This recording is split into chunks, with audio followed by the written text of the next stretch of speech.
7:34 en el territorio continental ecuatoriano, buscando la verdad y abogando por la recuperación de la paz y la seguridad en el Ecuador. Queremos darle la bienvenida al doctor Juan Esteban Guarderas, hoy consejero del Consejo de Participación Ciudadana y Control Social. Lo invitamos a un diálogo para conocer, al menos en coyuntura, un hecho importante. Luego de un proceso sinuoso, cuestionado, donde quisieron meterle mano externa e interna, y en buena hora no lo lograron, finalmente termina el concurso con la designación de quien aparece, un hombre, un profesional no contaminado, con amplia experiencia, y que llega a la Contraloría General del Estado, como es el doctor Javier Mauricio Torres Maldonado. ¿Qué pasó en la sesión con esa votación de 6-1 para designar al nuevo Contralor? Juan Esteban, buen día. Es un gusto estar aquí contigo, Miguel. Mira, efectivamente hubo intentos tremendos de desestabilizar el concurso. Te doy unos ejemplos. El secretario que fue cesado de sus funciones, muy cercano a Allen Verdera, el secretario de la comisión de selección hizo barbaridades que ahorita yo las estoy investigando para luego reportarlas a Fiscalía, si bien puede ser como una noticia criminis o como una denuncia, porque efectivamente hay indicios de que se intentó mermar el proceso de selección. Ahora bien, en el examen se determinó cuál es el perfil ganador, y yo lo que te puedo decir es, Miguel, el que ganó, el que estudió, y esa es la verdad. O sea, y además yo no estoy ahí para ver cuál es el perfil que me gusta o no. Yo lo que estoy ahí es para ver que el proceso, que el trabajo de la comisión sea neutral. Y lo que yo constaté es que ganó el que estudió. Esa es la pura verdad. Bueno, al final, con la sesión de ayer no hubo mayores obstáculos para la designación, una vez que la comisión cumplió su papel y entregó el informe sustentado y documentadamente. Sí, pero no es que, o sea, a ver, en las semanas pasadas nosotros tuvimos 2 sesiones de pleno en donde investigamos, hicimos que comparezcan veedores y la comisión para identificar qué se había hecho mal, qué se había hecho bien, cuáles son las irregularidades. Y aquí está el tema. O sea, por ejemplo, el caso del secretario intentó mermar el concurso, pero no detectamos de ninguna manera que se favoreció al ganador o que con esas irregularidades se intentó menoscabar el trabajo de otros. Entonces, al final, a pesar de que no se hizo bien el trabajo por parte de las anteriores iteraciones del Consejo de Participación Ciudadana, ahorita tenemos ya o sea, yo llegué a una conclusión concreta, que es que el mejor perfil, o sea, la persona que tenía mejor perfil, mejor experiencia, mejor carpeta y que dio su mejor examen, es el que fue declarado ganador. Y, y ahí no hubo, Miguel, y eso es lo más importante que te puedo decir, una mano de un partido político que le haya cooptado y que le haya propulsado al señor Torres a la Contraloría. Que esa era mi primera preocupación. Nosotros no podemos tener un contralor que sea militante o polizón de un partido político. Tiene que ser una persona que se deba al pueblo ecuatoriano, a la gente, a la institución, y que sea no un anticontralor como hemos tenido en el pasado, sino un controlor. Juan Esteban Guarderas ha tenido dos visiones, desde fuera del Consejo y llega en esta parte final de la designación del Contralor. Quizás le salió el tiro por la culata, como se dice comúnmente, cuando pretendían imponer un Contralor. Trabajaban para eso y ni siquiera las pruebas les facilitó, el examen les facilitó que lleguen a esa puntuación. ¿Le salió el tiro por la culata a los que tenían esto a la cabeza, Allen Verdera? Sí, claro. Sí, claro. Se confiaron, Miguel. O sea, a ver, para finales del mes de septiembre teníamos 2 perfiles que para mi punto de vista, desde el lado, no desde mi posición de consejero, sino desde mi posición de presidente de la Fundación Lucha Anticorrupción, me parecían siniestros, que es la ex mano derecha de Carlos Pollitt, fugado de la justicia ecuatoriana y procesado por la justicia americana, que ha pagado millones de dólares en fianzas, y uno se imagina de dónde sacará esos millones para la fianza en Estados Unidos, si aquí no robó supuestamente nada, según él. Y esa fue la primera persona, la mano derecha de ese señor. Y segunda persona, el ex abogado de Odebrecht, la empresa coimera por excelencia en América Latina. Entonces, yo desde mi punto de vista ciudadano estaba muy preocupado que estaba pasando. Ahora, esas personas que sí fueron propulsadas por el correísmo, esas personas, desde mi punto de vista, se confiaron y no estudiaron para el examen, porque pensaban que la mano negra les iba a impulsar más. Y claro, no se encontraron de que ya no hubo ese impulso desde adentro, y entonces, nada, el concurso, el momento en que fue limpio, ya no ganaron esos perfiles. ¿Qué piensa ahora, para pasar a otros temas, Juan Esteban Guarderas, sobre este nuevo contralor, con un argumento aquí antier en la revista de Opinión Democracia, delineó en resumen lo que haría en la Contraloría General del Estado el doctor Javier Mauricio Torres Maldonado?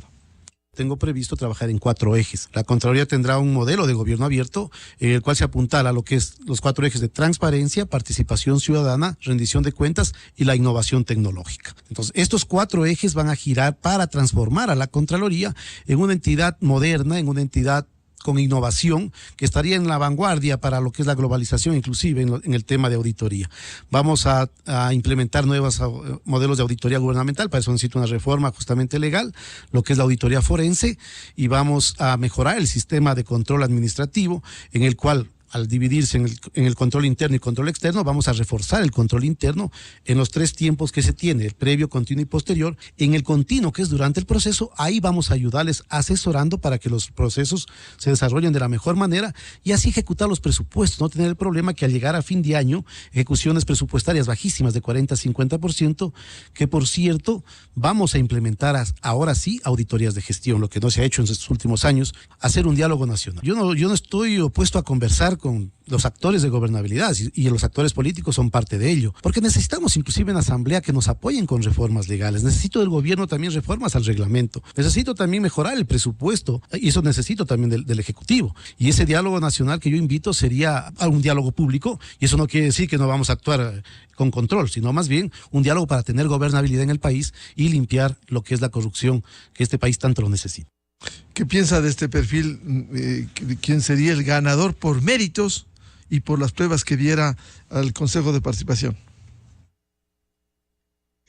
Mire, Miguel, al respecto tengo 2 puntos que mencionarle. Uno, la Contraloría puede destituir, y en el pasado eso ha sido utilizado como un mecanismo de chantaje. Recordemos cómo fue la gestión de Pablo Celi, es decir, sacaban cómo funciona el proceso de destitución. Sacan un informe que se llama una predeterminación, que es cuando se predeterminan responsabilidades por irregularidades. Luego pasa un periodo de defensa del funcionario cuestionado por la predeterminación, y luego se le determina. En esa determinación ya se puede destituir. ¿Qué ocurría? Lo que estaban haciendo es que sacaban predeterminaciones que funcionaban como chantajes, para que luego ahí los funcionarios paguen las coimas y luego no se sacaba una determinación. Ese era el modus operandi de las anteriores contralorías. Obviamente no estoy mencionando todas, pero específicamente, por ejemplo, la de CETI. Entonces, yo lo que busco es que haya más destituciones, porque el país lo necesita, porque yo creo que los funcionarios públicos, Miguel, tienen que trabajar con un fantasma de consecuencias al lado. Es decir, si ellos se sienten impunes, si ellos sienten que no van a haber consecuencias a sus gestiones, que no se les puede destituir si obran mal, obviamente van a ser dispendiosos y corruptos con el erario público. Entonces yo sí busco que haya más valentía con este perfil. Yo sí busco que haya sanciones a los casos de corrupción. Yo sí busco que haya más determinaciones con destituciones, porque claramente casos de corrupción hay a granel. Eso por una parte. Y por otra parte, Miguel, yo tengo miedo que, que la Asamblea no le deje hacer su trabajo al Contralor, porque este Contralor con ese proyecto, con esas ideas que estamos escuchando en el clip, puede ser muy incómodo para los partidos políticos, porque no les va a dejar hacer sus corrupteles. Y entonces, cuando los partidos políticos se ven amenazados en su posibilidad de no hacer sus corruptelas, pueden buscar el juicio político. Y a mí eso me preocupa un montón. Me preocupa que esta asamblea o la siguiente, mediante juicios políticos y solicitudes de información y que les llamen a comparecer, empiecen a mermar, a socavar la gestión de este nuevo Contralor. Claro, al menos si comienza a poner el dedo en la llaga la corrupción, emite los informes que le corresponde, que le obliga, habrá sectores que han estado acostumbrados a meterle mano en la Contraloría y que se sientan afectados. Y eso hay que cuidar para que pueda ejercer libremente una Contraloría que estará en la lupa pública para exigir que cumpla con la ley. Exactamente, Miguel. O sea, mira, casos de corrupción hay a granel en todo el país. Y hay que considerar una cosa. Mira, Miguel, cuando uno piensa en corrupción, piensa en el Estado central, piensa en las instituciones que están en Quito y a veces en Guayaquil. No. Mira, Miguel, en las provincias, en los GATS, la corrupción es muy grave y mucho más mordelona. Porque ponte, yo vivo en Quito, y si aquí se roban 10 millones del erario de la ciudad, eso se difumina y yo no lo siento porque somos 3 millones de habitantes. Pero cuando se roban 2 millones o 1 millón en el GAD de Guamote, eso muerde mucho más a la gente. Entonces, casos de corrupción hay a granel. Y yo tengo la esperanza de que esta Contraloría empiece a sancionar. O sea, lo que nos falta al Ecuador no es leyes que permitan las sanciones, es voluntad política para imponer las sanciones. Eso es lo que nos falta. Y finalmente, lo último que te quería decir, Miguel, es, mira, el Consejo de Participación debería ser la casa de los ciudadanos. Normalmente no lo ha sido así porque es un poder que ha sido cooptado por partidos políticos. Ahorita estamos en una mayoría en ese organismo en donde yo he visto con mis ojitos que no hay un partido que le dirija ni a mí ni a las personas que estamos votando de manera consistente en los plenos. Y entonces yo quiero a la ciudadanía transmitirles la idea de que con un poco de valentía, con un poco de neutralidad, sí podemos recuperar las instituciones públicas. Yo creo que ahora estamos ante un consejo de participación que sí puede ser una casa para la ciudadanía, un lugar en donde el poder ciudadano, la gente se identifique con eso, sienta que esa es una institución que le representa. A propósito del funcionamiento del Consejo de Participación, ¿han cambiado las actitudes? Esa mayoría que funcionaba de 4-3, luego del dictamen de la Corte Constitucional que destituyera a su presidente, Allen Berbera, y que quedara en observación con los otros 3 miembros de la mayoría. ¿Hoy ha cambiado esa actitud? ¿Hoy están en un plan de reencauzar al Consejo en lo que le queda? Por supuesto, Miguel, por supuesto. Mira los defectos.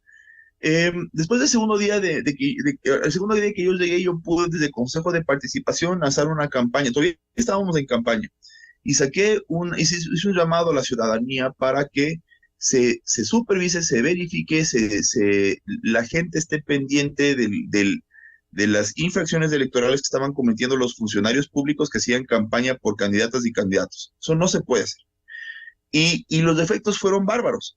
Yo tuve reportes de todas las partes del país en donde habían funcionarios públicos que estaban borrando de sus redes sociales campañas que eran ilegales. Y entonces, ahí hay 2 lecturas, Miguel. Por una parte, pensar que efectivamente hay una lectura de decir, ay, Dios mío, están buscando la impunidad, cómo nos ven la cara, buscan limpiar las evidencias. Esa es una lectura válida, Miguel, válida. No es la mía. La mía es pensar, es verlo de esta manera, es esta lectura. Por fin hay temor por parte de los funcionarios que rompen la ley a las posibles sanciones que se les ven encima y tienen miedo a las consecuencias. Y para eso está el Consejo de Participación Ciudadana y Control Social. Se llama así porque fomenta que los ciudadanos controlen a los poderes públicos a partir de su participación democrática. Y luego, la segunda cosa que acaba de ocurrir en menos de un mes desde que llegué ahí es que ya se haya podido tener un contralor que no es que yo lo digo, sino de manera consistente en los medios de comunicación, en los generadores de opinión, es que al menos es un contralor que no tiene un vínculo político directo. Ya, entonces ya se ve una especie de giro en donde el Consejo de Participación ya no defiende los intereses de alguien que no vive aquí, sino en Europa, sino que defiende los intereses de los 17 millones de ecuatorianos. Esa es mi ambición, que se defienda los intereses de los ecuatorianos y no de un partido político o de un líder específico. Claro, en el tema del Contralor y esa inquietud que deja Juan Esteban Guarderas, tiene que ver, esta constitución diseñada en Montecristi es perversa. Por ejemplo, en los juicios políticos, como dice el artículo 131 de la Constitución, solo para los casos de ministros secretarios de Estado, miembros de la función electoral y del Consejo de la Judicatura se necesitan los 2/3 de los votos, pero para fiscal general, para Contralor, solo mayoría de 70 votos de los integrantes de la Asamblea Nacional. Y ese es un riesgo en el caso de conformarse una mayoría desestabilizadora en la Asamblea. Sí, así es, Miguel. Puede ser debut y despedida en el sentido de que si es que los partidos políticos buscan impunidad, buscan que el Contralor no haga su trabajo y les molesta que el Contralor le mire las costuras a un partido, por ejemplo, el partido de mayoría, que es la Revolución Ciudadana, pueden, con relativamente poca gestión, destituir mediante juicio político a esa autoridad. Entonces, sí, tú tienes toda la razón y yo por eso mismo en esta entrevista sí alerto que la Asamblea puede ser el mecanismo de defensa de los intereses corruptos del país. Hablábamos del redireccionamiento del Consejo de Participación. El tema lucha contra la corrupción es un mandato constitucional, artículo 208 de la Carta Política. ¿Por qué no se retoma lo que ha quedado casi, estuvo en cero, la lucha contra la corrupción? A ver, permítame, te lo explico, te lo ilustro de la manera más clara posible. El Consejo de Participación Ciudadana puede no solo investigar y denunciar. Denunciar significa transmitir la noticia de un delito a las entidades de control, como puede ser Fiscalía o Contraloría, etc. Ya. La Constitución dice que el Consejo de Participación Ciudadana puede enjuiciar. Enjuiciar. Eso no es denunciar. Eso es, enjuiciar es ir donde el juez, pedir penas concretas, participar como acusador en los procesos. Eso es enjuiciar. ¿Sabes, Miguel, cuántas veces ha enjuiciado el Consejo de Participación Ciudadana y Control Social desde que está en el cargo? Cero. Perdón, desde que existe. O sea, 15 años de existencia del Consejo de Participación Ciudadana y Control Social y no han ejercido esa competencia ni una sola vez. ¿Por qué es eso, Miguel? Yo te lo voy a decir de la manera más clara posible, porque como estaban cooptados por partidos políticos, no querían pelearse con los partidos políticos que habían puesto a las autoridades a la cabeza del Consejo de Participación Ciudadana. Esa es la verdad. Se debían a partidos políticos, por lo tanto no podían enjuiciar a funcionarios miembros de esos partidos políticos. Entonces, claro, nunca enjuiciaron. Y ahora ya no va a ser el caso. Yo estoy justamente procesando eso porque a eso me he dedicado desde la Fundación Lucha Anticorrupción. Yo antes enjuiciaba casos de corrupción y ahora desde el Consejo de Participación Ciudadana y Control Social no va a dejar de ser el caso. ¿Y en qué proceso, en qué estado está la designaciones pendientes como defensor público, defensor del pueblo? Querido Miguel, mira, tengo una reunión que empieza a las 8 y tengo que salir. Si me permites, podemos, cuando tú quieras, yo estoy a las órdenes. ¿Ya? Sabes cómo admiro tu espacio, pero voy a incumplir el resto de funciones si es que continúo aquí. No te preocupes, queda pendiente eso. Muchas gracias por atender a la revista de Opinión Democracia al doctor Juan Esteban Guarderas, consejero del Consejo de Participación Ciudadana. Un gusto. Un abrazo, Miguel, cuídate. Enseguida, en la revista de Opinión Democracia. 7:54 minutos en el territorio continental ecuatoriano, buscando la verdad. Vamos a una pausa publicitaria y luego tenemos previsto un diálogo con la doctora María Fernanda Novoa, experta en seguridad, temas de la seguridad en el Ecuador y también la situación en las cárceles del país. Desde 1984 con Gonzalo Rosero. La revista de Opinión Democracia. Siempre líderes, siempre confiables. Enseguida regresa Miguel Rivadeneira a la búsqueda de la verdad. Inicio de espacio promocional y publicitario.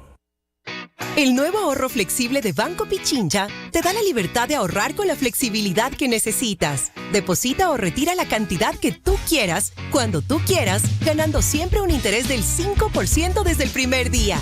Con el respaldo de Banco Pichincha y la red de agencias y cajeros con mayor cobertura a nivel nacional. Abre tu cuenta ya en pichincha.com o en tu banca móvil. Banco Pichincha, en confianza. Si eres como yo, te sientes mejor que nunca. Eres responsable y te preocupas por tu cuerpo y tu alimentación. Y claro, sabes que al menos una vez al año debes acudir